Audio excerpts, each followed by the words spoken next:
This is your 20-minute podcast, where we do our best to give you useful information in 20 minutes or less. Today's podcast is brought to you by Audible. Get a free audiobook download and 30-day free trial at audibletrial.com/your 20-minute podcast. Over 180,000 titles to choose from for your iPhone, Android, Kindle, or MP3 player. Now, here's your host, David Brower.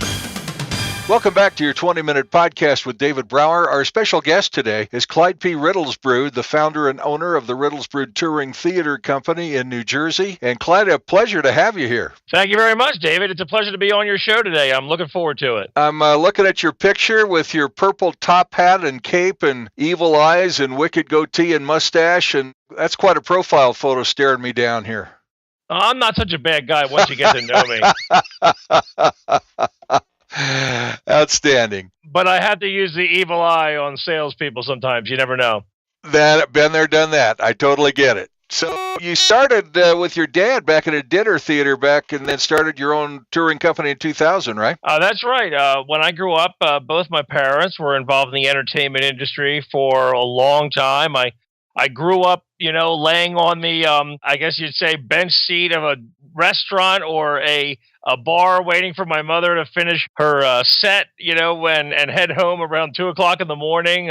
So I kind of grew up helping carry lighting equipment around, helping backstage ever since I was very young. So I definitely grew up in the industry. So you were the youngest roadie ever to work in New Jersey. Yes, and I'm sure I'm not alone.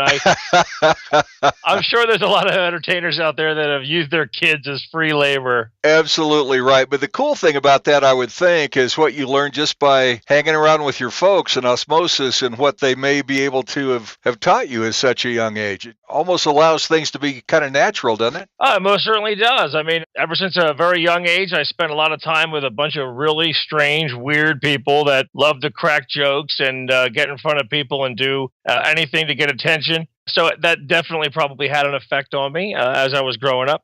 But it definitely prepared me for life in the entertainment industry, no doubt about that. So you've done, personally, you've been in over 5,000 shows. You've performed over 1,500. Let's see. You even got some 3 large Broadway-style shows for kids and teens. Tell me about that. That's kind of cool. Sure. Well, we have a Arts on the Move program, and it operates in several different locations in New Jersey. And basically, unlike our normal dinner theater, murder mystery type of shows, these are a little bit more conventional community theater productions where we're getting a lot of the people in the community, a lot of parents and kids into the shows so they can have a wonderful experience and really feel like part of the season. Especially Christmas time seems to be one of our biggest times of year. And we do a very large-scale Christmas carol every year. It's always been very successful. How fun. How fun. It's so great to expose young kids and teens to the arts no matter how you do it. And that just sounds like a kick in the pants. That sounds like fun for you and them. It most certainly is fun, but it's also good because it's good for them. Because one of the things that people sometimes overlook about theater and performing in general is the confidence-building aspects of it. Yeah. And public speaking. I've seen very shy kids get involved and within a few weeks or even a few productions, depending, really come out of their shell and really get confident. And those are the kind of things that we love to see because it'll prepare them for life beyond the theater. Wow, what a payoff. I remember growing up as a only child and the ultimate introvert and all those things, And then for whatever reason, I decided to go into radio, and so that brought me out of my shell, and the rest is history. But the first 20, 25 years was like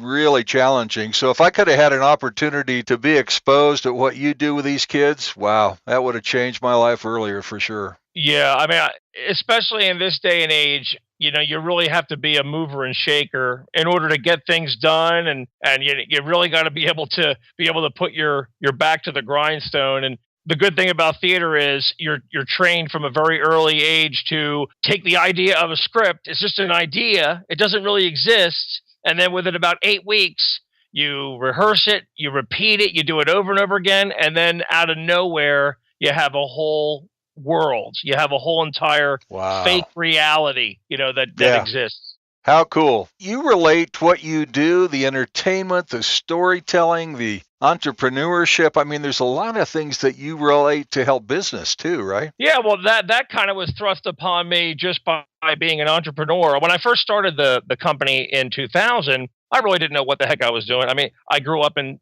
theater, so I knew a lot about how to be an actor and how to, do jokes and all that kind of thing. But from the point of view of, boy, how do I actually pick up the phone and try to get people to pay me to do a show? That part took a little while to get used to. And 17 years later, I'm happy to state that we're strong and in control. But back then, it wasn't so easy. And that was helped along by being an actor, because if there's one thing an actor knows how to do, it's public speaking. It's getting in front of people without being shy and trying to persuade them and trying to, get them excited about what you're excited about. And that's exactly what a salesperson and probably a young entrepreneur needs to learn how to do. No question about it. And obviously, just listening to you, that experience has just given you such confidence, and your voice and the speaking style is so engaging. It's no wonder that people tune right into you right away. But it took you a lot of time to get there, I would think. Well, you know what? Being on stage and being in shows, especially the kind of shows that we do, because most of the shows we do are in a dinner theater comedy format. Okay. And what that means is, you're not 25 feet away on a big stage, without being very close to the audience. In our shows, they're very interactive. So you're like walking up to the tables, grabbing people's shoulders, giving them a back rub, making fun of people's outfits maybe, or goofing, you're right there in the trenches. And it doesn't take very long for you to do that. You either have to become really good or you just run away. There's not too many people in the middle, to be honest. That makes all the sense in the world. And really, salespeople are the same way. They're either going to figure out a way to hit a home run or they're going to head to the dugout. If you can handle a heckler, a drunk heckler specifically, then you can handle any cold call, no doubt about it. Absolutely. So do you, in addition to your storytelling, your shows, your dinner theaters, your mystery theaters, all those kinds of things, do you train business people or train salespeople or have abilities to help those folks? What do you do in that arena, if anything? Well, actually, not really much, other than getting on these types of interviews, which I really enjoy doing, getting some of this information out there that I really think would be very, very useful to people that are starting their own business, especially a service business. But as far as logistically, no, we've not really set up anything in order to train, salespeople or anything like that through theater. But that's an interesting idea. Isn't it? Yeah, it just strikes me that, in your spare time, of course, Oh, certainly. Listen, if somebody calls me tomorrow after hearing this and said, you know what, we want to pay you guys to do this, we will make it happen.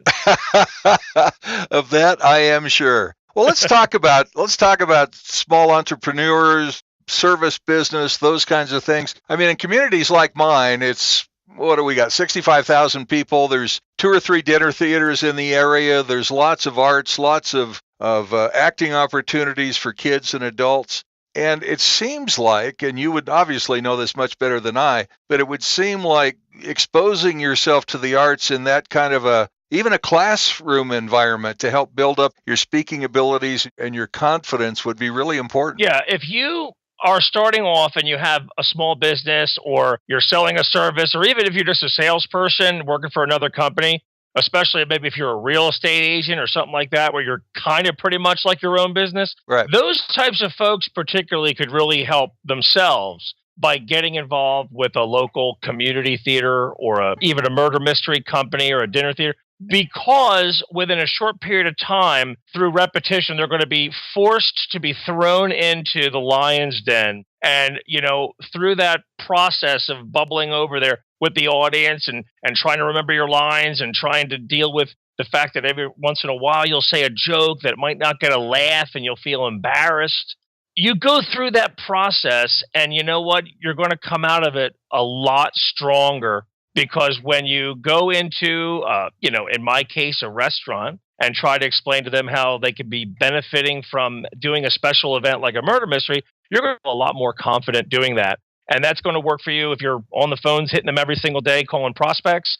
whatever you may be doing, that's going to help you. And confidence is a wonderful thing. It's an interesting thing because it permeates from you in a personal one-on-one. It permeates through a telephone conversation or a Skype conversation like we're doing now, or a telephone conversation that a salesperson might be doing. I mean, people are going 120 miles an hour. But with that said, if they're talking to somebody that really encourages them to get engaged, they're going to stop what they're doing and listen. I definitely have found that if you are the type of person that can control the inflection of your voice, the presence, the tone, all those type of things really project a psychological confidence, not just in you, but also in the listener. So if you're calling somebody out of the blue and they have no idea who you are, the only information they have to judge you by is the sound coming through their phone. Right. So you have to learn how to control that and also be a very good listener, because, if you don't hear kind of what they're saying and you're not really listening to them, you're not going to know how to spin the rest of your dialogue when you're making a sales call. No question. And in fact, I used to train salespeople in radio back in the day, and one of the things I always told everybody was, look, you got 2 ears, you got 1 mouth. You got to learn to use them proportionately, Oh, yeah. I'm sure that works in your arena, too, where you're interacting with the audiences and those kinds of things. You're really paying close attention to how they're interacting with you, aren't you? Well, actually, it's kind of funny because you actually spend a lot more time, at least a good comedian or actor should be, spend more time analyzing the audience than you do saying your own lines. And what I mean by that is, your lines, they come instinctively. But what you're doing is you're spending the whole time looking at the front row, looking at the back row. Is there somebody in there that might, look like a celebrity? Is there some joke or opportunity to engage them that I'll find? So you're constantly looking for opportunities to interact and participate with them directly. So that takes up a lot of your focus. That makes a lot of sense. Mm-hmm. And it makes for a lot of, especially when you catch somebody off guard like that, they might surprise themselves how much fun they're going to have all of a sudden.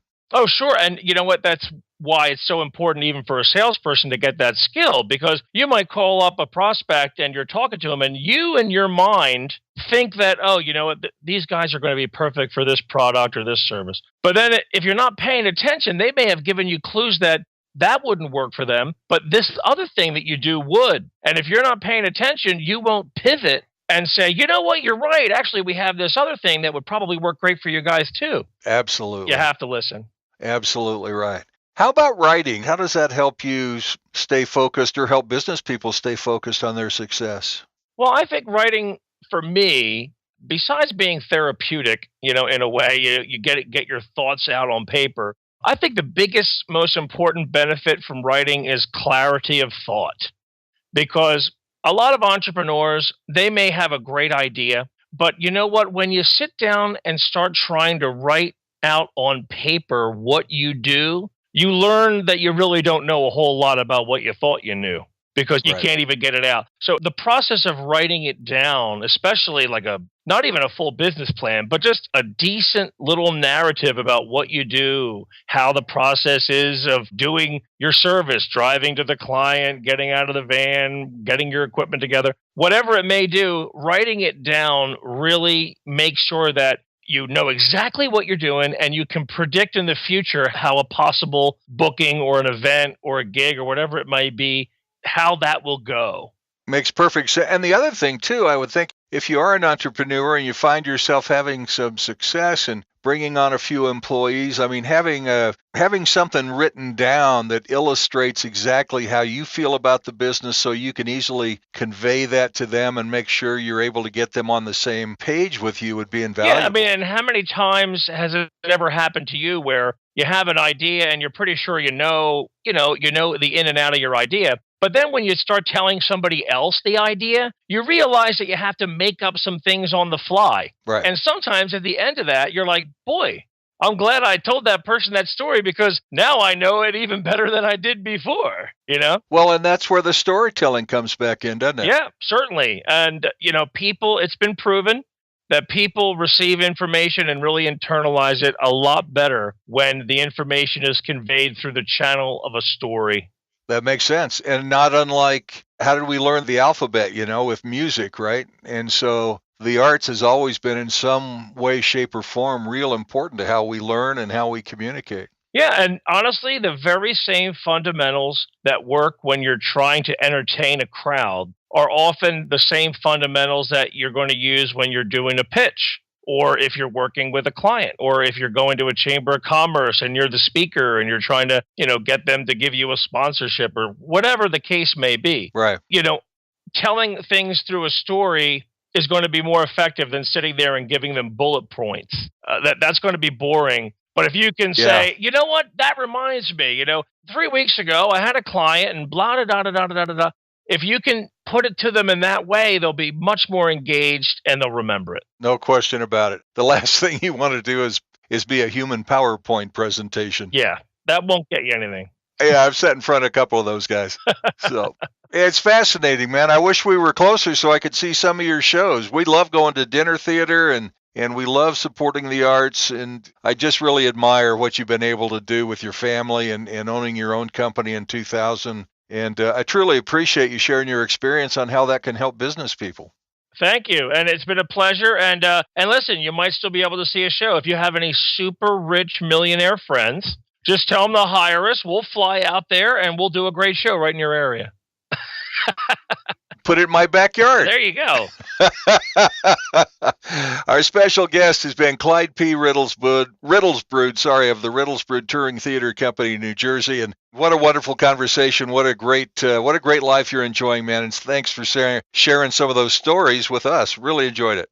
Thank you. I did as well. Yeah, you're listening to your 20-minute podcast with David Brower. Please follow us on Facebook at facebook.com/your 20-minute podcast. Again, thanks to our special guest. Until next time, don't forget to download your free audiobook at audibletrial.com/your 20-minute podcast. That's audibletrial.com/your 20-minute podcast for your free audiobook. And thanks for listening to your 20-minute podcast with David Brower.